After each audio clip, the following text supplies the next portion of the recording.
Lo que más me interesaba era, por ejemplo, cuando había que diseñar un logotipo o un símbolo, porque este símbolo debe evocar en el lector un concepto, decir, esto parece que es.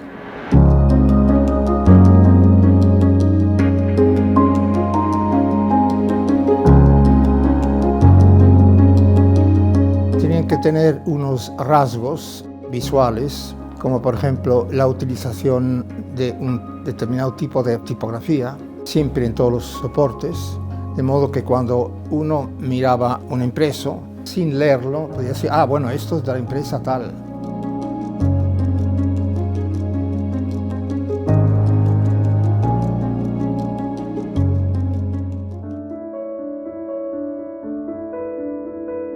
Cuando llegó la hora en que tenía que elegir una profesión, yo quería ser diseñador de entrada. Mis padres me llevaron a un psicólogo y tuve que llevar unos cuadernos que había escrito a mano. Y cuando vio esto, dijo, bueno, usted tiene que ser, en alemán, Schriftsetzer, es decir, ponedor de letras. Entonces me pusieron una imprenta en donde se componían textos a mano. Cuando acabé el aprendizaje, le dije a mi querido maestro, Ruder, que yo quería diseñar y no componer letras. Y llegó el día que cambió mi vida, en que me dijo, ¿quiere usted ir a Nueva York?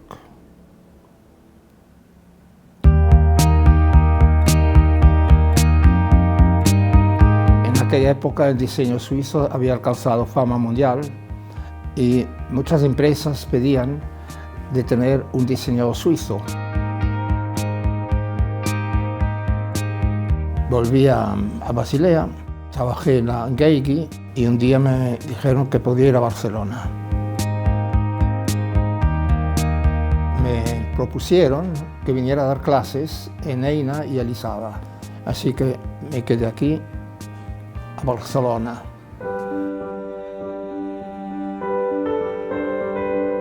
Tenía bastante éxito en los libros, hasta el punto que otras editoriales se dieron cuenta que había un mercado y también empezaron a publicar libros de diseño o sobre el diseño. Y así es como se esparció el diseño en España. Si un cliente venía a ver un diseñador, era precisamente por el estilo de este diseñador, su manera. En aquella época, hacer diseño parecía como una actividad artística para hacer algo bonito. Bonito puede ser cualquier cosa, pero de lo que se trata es de transmitir al receptor a través del diseño.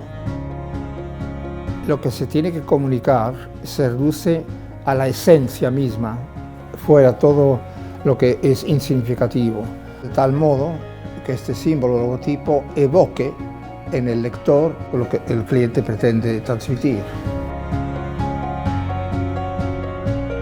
Cuando uno está enfermo, se va al médico y el médico le recomienda tal solución. De cierta manera pasó lo mismo, que hay un cliente que viene con un problema al diseñador y le explica lo que le gustaría que el diseño comunicara.